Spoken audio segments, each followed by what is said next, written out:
Welcome back. Well, to shed more light on this occasion, we have the pleasure to have with us over the phone our dear guest, Dr. Heba Salah, a senior researcher at Egypt's Dar al-Ifta. Good afternoon. Good afternoon. How are you?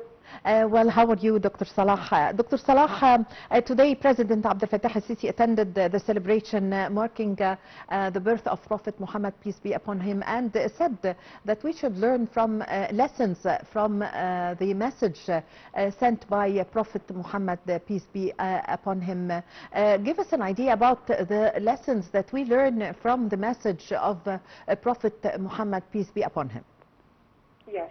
First of all, we wish all Muslims in the Arab world and worldwide a blessed day to celebrate the birth of the Prophet, peace and the blessings be upon him. This is really a dear occasion for all Muslims and actual non-Muslims as well, because this is the seal of the prophets who came to deliver the messages of mercy, compassion, tolerance, and unity. So this is the core of the message of the Prophet, peace and the blessings be upon him. And the big message is that he was sent as a mercy to the world, to the creation at all, to the humans and non-humans. So the first thing we start is that mercy.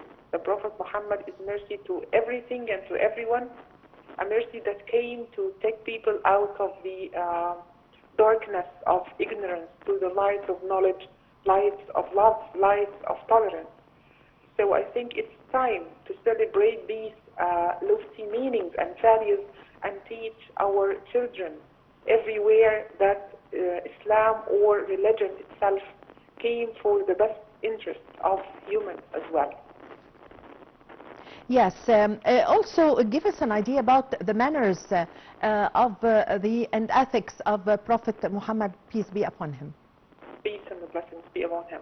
Actually, this needs volumes to talk about his noble character. His wife, Lady Aisha, may Allah be pleased with her, when she was asked about his manner and character, she described it as he was a Quran walking on earth. So his actions, his sayings, his words, everything was in line with the teachings of Quran. So the Quran and Sunnah, or the prophetic teachings, are the main sources of Islamic faith. So I think with celebrating the birth of the Prophet, it's time to reconnect and get back to the teachings of Quran and see how he was dedicated to the message of Islam, and read about his biography. It is very important to renew our relationship with the Prophet by reading about his biography. He was an example of someone who was dedicated to a message in order to deliver it to the people, and at the same time he was a human being. So he shouldered the responsibility of the revelation of the Wahy, and at the same time he was a human being experiencing everything that we as humans go through. His life was a long series of trials and hardship. And though he was patient and was smiling, Prophet Muhammad was smiling at every time he can. So the most afflicted person on earth, and he was frequently smiling to everyone, even the children on the street. Yes. So I think this is the idea of contemplating the character of this great man, reading what world thinkers say about him in order to try to live by his example. Yes. Also, Dr. Salah, the occasion of the birth of Prophet Muhammad, peace be upon him, is one of the favorite actually occasions for the Egyptians. It's a time of the family gathering and social traditions for the Egyptians. Give us an idea about this picture. Yes, thank you for this nice question, because it is always a distinguished time here in Egypt, seeing the streets in every governorate in Egypt, in Cairo, Alexandria, Upper Egypt. You will find big gatherings, you will find people celebrating, and it is not only excluded for Muslims. you will find Muslims, Christians, and all Egyptians sharing the sweets, sharing the time, sharing the celebrations, nasheeds, and everything that remind them of this iconic celebration. And in Egypt especially, that we like the all occasions or social occasions like Ramadan, Eid, or any other occasion. In Egypt, we have, since the Fatimid time, we have the idea of the sweets. We are distinguished by buying and sharing the sweets. So I think it's time to rejoice. We celebrate the birthdays of our children, of our loved ones. So it is more appropriate to celebrate the birth of the best of the creation, the one who was the reason for the faith we are holding right now. So I think in Egypt, those who can to go outside home, or the elders, I recommend that the young children, or especially the young people from Gen Z or Alpha, to share the stories and to share the sweets and exchange the biography of the Prophet and respond to the questions. This is the time for knowing your Prophet according to the change in time, and Egypt is a great example as well. Yes, yes. Actually, it's one of the important occasions for all the Egyptians. As you've just mentioned, Muslims and Christians, they celebrate as neighbors also and exchange the sweets and the things that we eat during this occasion. Actually, also the state itself, it's a national holiday here in Egypt, celebrating this occasion. Yes, this is a very good thing that we witness every year, and we exchanging on the institutional level and on the social level. And as you just mentioned in the beginning of our talk, that President Abdel Fattah al-Sisi was holding really a good celebration this afternoon, combining the Azhar scholars and the Grand Imam. This is one of the great messages that Egypt is really keen to gather people in such occasions in order to celebrate such special days. Yes, actually the President today have honored a number of scholars and imams. How do you see this step in encouraging also religious people? Yes, this is the core of the religion, to encourage people and appreciate their work and give them hope that tomorrow will be better. So I think it comes with celebrating the birth of the Prophet.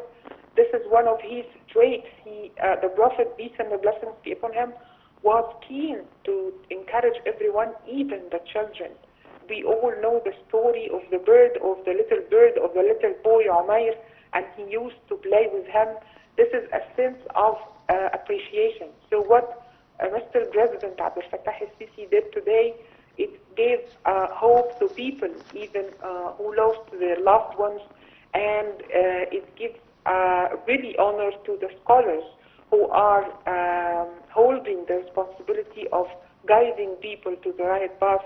So I think this is not new to Egypt or the Egyptian leadership. So we hope that every year comes to find Egypt in the best of its time and the best of its prosperity. Yes.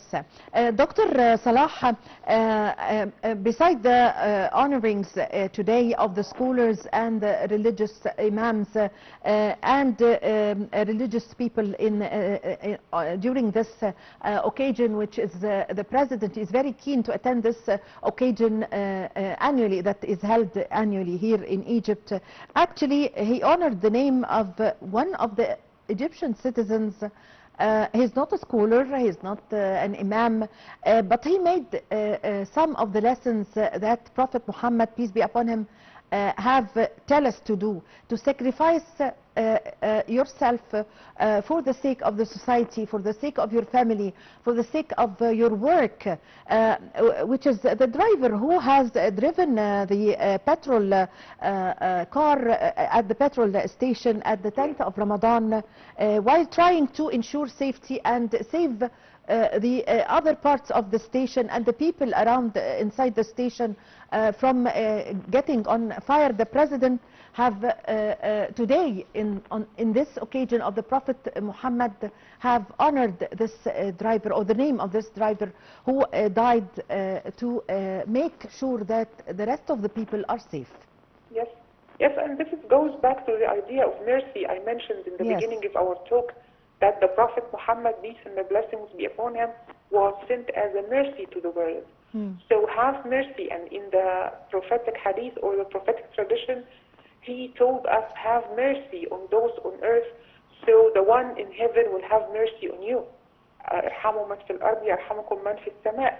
So I think what the president did today is a sign of mercy and being merciful to the people who lost their family member, their family member, the one who was responsible for the family, and he sacrificed his soul for saving others. Yes. And this is one of the self-denial that Islam encouraging people to do in order to help others according to your own ability. So Islam and the Quran tells us that this one who died for the sake of people, he is a martyr by the will of Allah. Yes. So I think this was a great thing, as we used to see President in every occasion giving this attention to the people who are afflicted with sorrow and distress after losing their dear ones. So we really appreciate it, and we extend our appreciation as Egyptian people to Mr. President. Yes, I thank you very much for your time. Thank you for your valuable information. Dr. Heba Salah, Senior Researcher at Egypt's Dar al-Ifta. Thank you very much for being with us over the phone today. Ladies and gentlemen, a short break and I'm going to be back with you.